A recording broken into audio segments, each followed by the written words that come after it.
What if I told you that while America debates its political future, a 35-year-old soldier in West Africa has quietly become the most dangerous threat to everything the Western establishment represents, and Donald Trump might be the only American leader bold enough to either confront him or potentially align with him? This isn't about left versus right politics anymore. This is about two men who shattered every rule in the political playbook, and their collision course could reshape global power for the next century. Donald Trump, the billionaire real estate mogul who became the most unconventional president in American history, represents everything America has been: wealth, influence, and the power to dictate terms of the world. But Ibrahim Traoré, the young military leader who took control of Burkina Faso in a dramatic coup, represents something entirely different. He's the face of a new Africa that refuses to bow down, refuses to accept Western terms, and is actively dismantling decades of French and American influence across an entire continent. While Trump was building his empire with loans and deals, Traoré was studying electrical engineering and watching his people suffer under governments that served foreign interests more than their own citizens. While Trump was mastering the art of the deal in boardrooms overlooking Manhattan, Traoré was rising through military ranks, witnessing firsthand how international aid money disappeared into corrupt pockets while children in his country couldn't get basic health care or education. The irony is striking. Trump, who campaigned on America First and challenged globalist institutions, might actually respect Traoré's Africa First approach more than traditional diplomats ever could. Both men understand power. Both men distrust established institutions. And both men have proven they're willing to break every diplomatic norm to achieve their goals. But here's where it gets interesting. While Trump faced investigations, impeachment attempts, and constant media scrutiny for challenging the American establishment, Traoré has been systematically expelling French forces, rejecting Western aid with conditions attached, and forming alliances with Russia and China, all while his popularity among ordinary Africans skyrockets. Think about this for a moment. Trump spent 4 years trying to renegotiate America's deals with the world, often facing resistance from his own government agencies and international partners. Traoré, in less than 2 years, has completely rewritten the rules of engagement between Africa and the West, and he's doing it with military precision and popular support that Trump could only dream of during his presidency. The mainstream American media largely ignores Traoré, which should tell you everything about how threatening he is to the current world order. They covered every Trump tweet, every rally, every controversy, but an African leader who's actively dismantling Western influence across multiple countries barely gets mentioned. This is an oversight. It's a strategic decision to keep Americans unaware of how dramatically the global balance of power is shifting. Traoré represents something that terrifies Western policymakers more than any traditional military threat. He's proving that countries can prosper by rejecting Western involvement entirely. His government has increased gold production, improved security by partnering with non-Western allies, and maintained popular support while telling France, the United States, and other former colonial powers to take their conditions and their military bases and leave. Imagine if Trump had been able to implement his vision without congressional opposition, media resistance, or deep state interference. That's essentially what Traoré has achieved in Burkina Faso, except his vision is about African independence rather than American greatness. Both men understand that real change requires disrupting established systems, but Traoré has had the advantage of operating in an environment where dramatic action is not only accepted, but celebrated by citizens desperate for genuine leadership. The economic implications of a Trump-Traoré dynamic are staggering when you really think about them. Trump has always understood that America's power comes from its economic dominance. The dollar as reserve currency, American corporations controlling global supply chains, and American financial institutions setting international terms. Traoré is systematically challenging every aspect of his dominance across Africa, encouraging countries to trade in local currencies, partnering with Chinese and Russian companies instead of American ones, and proving that African nations can develop their resources without Western oversight or approval. If Trump returns to power, he'll face a completely different Africa than the one he dealt with during his first presidency. Traoré's influence has spread across multiple countries in the Sahel region, creating a bloc of nations that are no longer automatically aligned with Western interests. This isn't necessarily bad for America. It could actually create opportunities for more honest, transactional relationships based on mutual benefit rather than historical colonial dynamics. Both Trump and Traoré share a deep skepticism of international organizations and multilateral agreements that constrain national sovereignty. Trump withdrew from or renegotiated numerous international accords, arguing they disadvantaged America. Traoré has rejected international aid programs and security partnerships that came with conditions limiting his government's autonomy. They both believe that true leadership means prioritizing your own people's interests over international opinion or diplomatic niceties. The generational aspect of this comparison reveals something crucial about how power is evolving globally. Trump, in his late 70s, represents the last generation of Americans who grew up in a world where American dominance was unquestioned and unchallenged. Traoré, in his mid-30s, represents the first generation of African leaders who see that dominance as something to be actively resisted rather than accommodated. This isn't just about individual personalities. It's about fundamentally different worldviews shaped by completely different historical experiences. When Trump talks about making America great again, he's referencing a time when American power was at its peak and largely uncontested. When Traoré talks about African sovereignty and dignity, he's referencing centuries of exploitation and extraction that his generation refuses to accept as normal or inevitable. The media narratives around both men reveal the biases and blind spots of Western journalism. Trump was portrayed as uniquely dangerous to democratic institutions, while Traoré is either ignored entirely or dismissed as just another African coup leader. But if you actually examine their actions rather than the commentary about them, both men are doing exactly what they promised their supporters: challenging systems that weren't working for ordinary people and implementing changes that established elites find threatening. The international response to both leaders has been remarkably similar in some ways.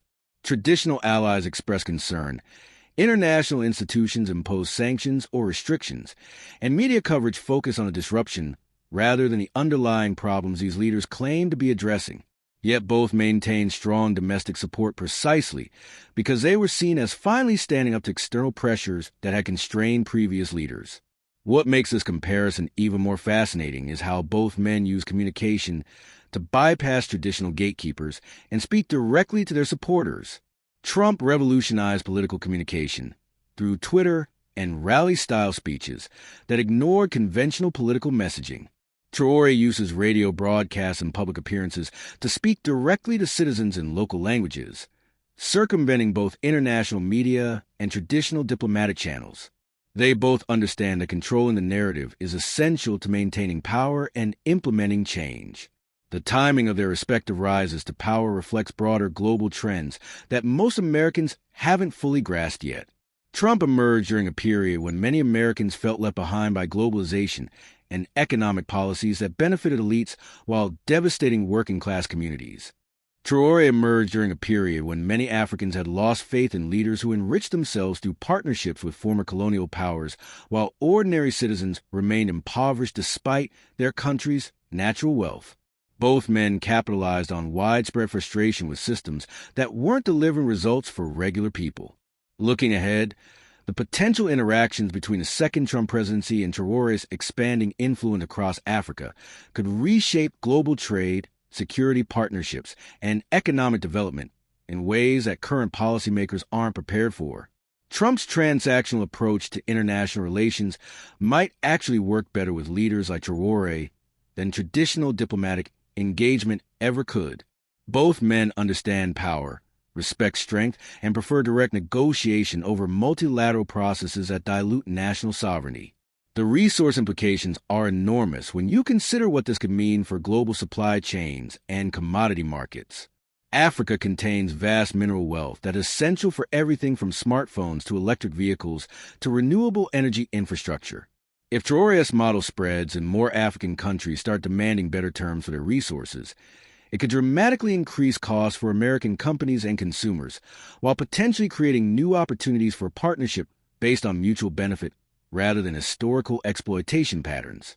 The security implications are equally significant, but rarely discussed in mainstream American political discourse. Traditional counterterrorism strategies in Africa relied heavily on partnerships with governments that were often unpopular with their own people and dependent on Western support for legitimacy. Traoré and leaders like him are proving that alternative approaches, working with different international partners, focusing on economic development alongside security, and maintaining genuine popular support, can be more effective at actually stabilizing regions and defeating extremist groups. This challenges fundamental assumptions about how American foreign policy should work and what kinds of partnerships actually serve American interests in the long term. The ideological similarities between Trump and Traoré extend beyond their shared skepticism of established institutions. Both men position themselves as outsiders fighting against corrupt systems. Both prioritize national sovereignty over international cooperation when the two conflict, and both have demonstrated willingness to make enemies of powerful interests in pursuit of their stated goals. The difference is that Trump operated within a system designed to constrain presidential power, while Traoré operates with far fewer institutional limitations on his ability to implement dramatic changes quickly. What's particularly striking is how both men have been underestimated by their opponents and critics.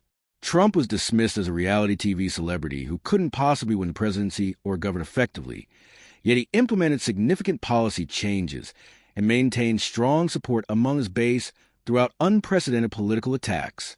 Traoré was dismissed as just another military coup leader who would either be overthrown quickly or become another corrupt dictator.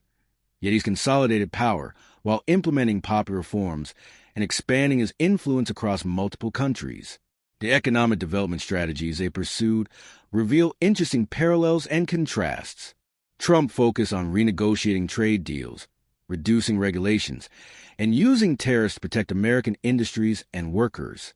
Traoré has focused on increasing state control over natural resources, partnering with non-Western countries for development projects, and reducing dependence on international aid and loans with restrictive conditions.